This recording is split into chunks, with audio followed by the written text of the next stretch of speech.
Hi, everyone, and a very warm welcome to all of you to this episode of All Things Lean. My name is Madhulika Rajrahan, mother, author, green energy enthusiast, and a certified Lean Six Sigma black belt expert. In today's episode, we will talk about user research, what it is, and why one should do it. User research is an essential part of UX design. Unless we understand who are we designing for and why, how can we ever know what to create and where to begin? Depending on your project requirements and constraints, you can choose different type of research methods from surveys and tests to interviews and most common method usability testing. Here, we look at what user research is and the three most common reasons for doing user research, namely to create designs that are truly relevant, to create designs that are easy and pleasurable to use, and to understand the return on investment of your user experience design. So let's start with what exactly we mean when we say user research. User research, or design research as it's sometimes called, covers a wide range of methods. It can mean anything from doing ethnographic interviews with your target group to classical usability studies to quantitative measurements of return on investment on your user experience design. What all user research has in common is that it helps people place at the center of your design process and your products. You use user research to inspire design, to evaluate your situation, and to measure your impact. User research and other kinds of research, of course, is often divided into qualitative and quantitative methods. Surveys and formal experiments, such as A B testing, tree testing, are examples of quantitative research tools.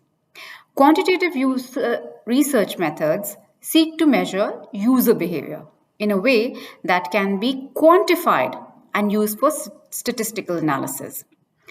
Interviews and to some degree usability tests are examples of qualitative research tools. These are often more exploratory and seek to get an in depth understanding of experiments and everyday lives of individual users or user group. Each research method has benefits and drawbacks. As such, each can be used for achieving different goals. Which method you choose depends on what you want to achieve, as well as number of practical concerns such as what type of projects you're working on, your budget, and your time constraints. With that in mind, let's look at some different reasons for us why you should involve users in our design process. So let's discuss three good reasons for doing user research. According to Tim Brown, the CEO of innovation and design firm IDEO, empathy is at the heart of design. Without the understanding of what others see, feel, and experience, design is a pointless task. The type of user research you should do depends on your work process as well as your reason for doing user research in the first place. Here are three excellent ones for doing user research. First, to create designs that are truly relevant. If you understand your users, you can make designs that are relevant for them. If you don't have a clear understanding of your users, you have no way of knowing whether your design will be relevant. A design that is not relevant to its target audience will never be a success. The first step and core of the design thinking process is to empathize with your user. User research is one of the best ways to do that. Conducting different types of interviews and observing people in the context where they will use your design is a common method of doing this type of user research. We often place this type of research at the very beginning of a project to ensure that the overall direction for the project is relevant to the potential customers and users. In order to ensure that your design continues to be relevant as your project progresses, validating your ideas with prospective users on a continuous basis is a vital habit to stick to.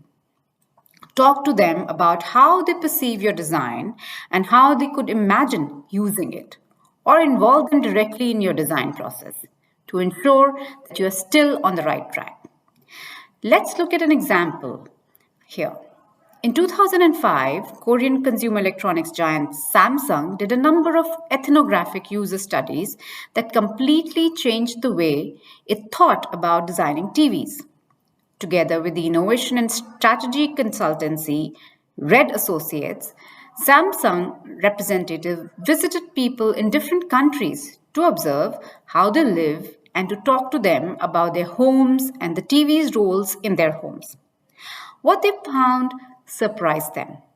At the time, and most other television manufacturers primarily designed their television with technical specs such as high quality picture and sound in mind. The TV were designed to show off their technical capabilities. But what Samsung found when visiting people was that they viewed TV more like a piece of furniture.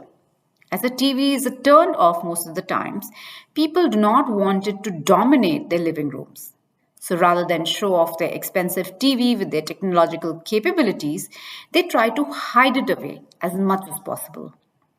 Following this insight, Samsung changed its design strategy radically, moving the inbuilt speakers to make the TV slimmer and creating a subtler, minimalistic design that would fit more seamlessly into people's living rooms. Technical capabilities were still important, but they had to be balanced with design choices that made the TV fit into people's home. Home was the watchword here, and Samsung got hard to work on the transformation. The challenge involved getting away from treating a living room like a showroom or a sports bar or going for a harmony instead. By 2007, Samsung had doubled its share in the global television market because it had proven to understand how to make its television relevant to its customer. Number two is to create designs that are easy and pleasurable to use. According to Steve Jobs, the co founder of Apple Computers, if the user is having a problem, it is our problem. All products should have a high level of usability. That is, it should be easy to use. And usability test can be big help in achieving that. The days when programming technology was a tool only to be used by experts are long gone. People expect products to be easy to use and learn and go ahead with. They expect to pick them up and do things with them while only thinking about what they hope to achieve, not having to think about the product themselves. If your user experience is not good, chances are that people will move on to another product. Unless you work in a field with no competitors, a high level of usability and a matching high quality user experience is essential in making any product a commercial success. Not to mention that your users will love you for creating a great user experience. Even if you are designing products for, say, example, a highly specialized work environment where the user has no alternatives, products with a high level of usability will make work process faster, safer, and more efficient. Wikivand is a good example of a company that operates solely on providing a good user experience. Their product is a browser plugin which changes the design of Wikipedia articles to make them more appealing and user friendly. Wikivand does not provide different content from the classic Wikipedia webpage, but the company has thousands of users who praise it for the awesome user experience it delivers. When you are designing or developing a product, you become the primary expert on how to use it and what functionalities it has. Because you know your own product so well, however, you can become blind to functionality in your product that is difficult to use. As designers, we need that level of understanding of our product, but it also means that we can all too easily shift far away from the same perspectives as our users.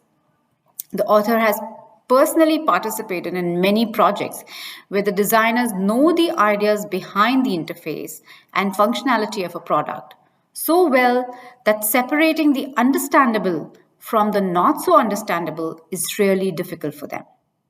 This tendency of seeing things from the point of view of one's profession is what we call as deformation professional, and not stepping back to catch the reality of what's going on from a fresh, generalistic angle is a natural one, incidentally. Happily, though, you can avoid a lot of usability issues by following various guidelines and thumb rules. But there will always be situations where the guidelines don't cover or where different guidelines tell you different things. You might also be designing for a target group such as seniors or children where the regular guidelines do not apply. That means testing the user experience of your product is always a good idea. Usability tests work best when they are integrated part of your work process so that you test your product iteratively and from an early stage of development onwards. Early tests are what we can do on primitive prototypes. Example, using paper. From there, we progress to a more refined prototype until we have something that resembles the final product. If you only start testing when you have an almost finished product, you run a very serious risk in that your findings might come too late for you to make later changes to the product. For instance, if all the software is done or if you can't push your release date, you will have to back against the wall. So stay fluid with your design until the very end of the process. It's amazing that insights can come from an 11th hour test of the last version you have planned for rollout. Thirdly, to understand the return on investment of your UX design, although the importance of a good design has always been widely recognized, UX designers and researchers still experience having to fight for resources to enable them to do their work. Executives and shareholders sometimes fail to see the value in investing user research and UX design. UX design and user research is not as tangible as new features or fixing software bugs is. So, overlooking their value can happen all the more easily. If the resources become scarce, UX is also often one of the first areas to experience cuts. The reason is that consequences are not as immediately felt as when you save on development or similar areas. So if you make cuts in, say, software development, you can immediately see that the consequences involve cutting back on features or having buggy software. However, if you make cuts on UX, you don't experience the consequences until your product reaches your users and when your competitors attract your users towards them. We can easily argue for the value of great UX. It is much more effective if we can show it. This is where studies to show return on investment on UX efforts are worth their weight in gold, or at least some weight. If you can show that the changes you made in the design generated more sales, resulted in larger numbers of consumers, or made work processes more efficient, you have a much stronger case for investing in UX. User studies to measure the effect of your design are mostly quantitative and can take different forms. You can do A/B tests during development that compare different versions of your design. Or you can do studies after your product is released to measure differences in user patterns. With apps and web pages, you often build in different types of analytics to inform you of different user patterns. The global online market, Etsy, is a good example of a company that has built its success on a focus on consumer experience throughout the entire customer journey and that continuously measure the user experience. For example, Etsy routinely tests different versions of user interfaces to constantly improve the platform's usability as well as their business metrics. It continues position as one of the largest online marketplace is the result of its rigorous focus on usability research and testing. The world's most successful companies continuously test and iterate their products, as is evident in their A B testing. One of them with that good UI has been tracking. So here we have the takeaway. We have shown three good reasons for doing user research, and we have touched on when in your design process you can integrate user research. Here are the three reasons again. Let's do a little recap. Do user research to ensure that you can create products that are truly relevant to your target group. Do user research to ensure that your products deliver a great user experience. And do user research to show the ROI of your design efforts. You can and should do user studies at all stages of the design process. You do studies before you start designing so as to get an understanding of what your target group needs. You carry on iterative tests during development to ensure that the user experience is on track, and you can measure the effect of your design after your product is released. This Holy Trinity approach can keep you 3 steps ahead, as every dimension of your release will have some consideration, analysis, and test before you sit down to see the results of the ultimate test, the ROI, more confidently than what you've been winning the design. So, with this, we come to an end to this edition of All Things Lean. Don't forget to like and subscribe and comment in the comment box on what you'd like to hear more. Until next time, this is your host, Madhulika Rajahan, signing off. Have a wonderful day ahead.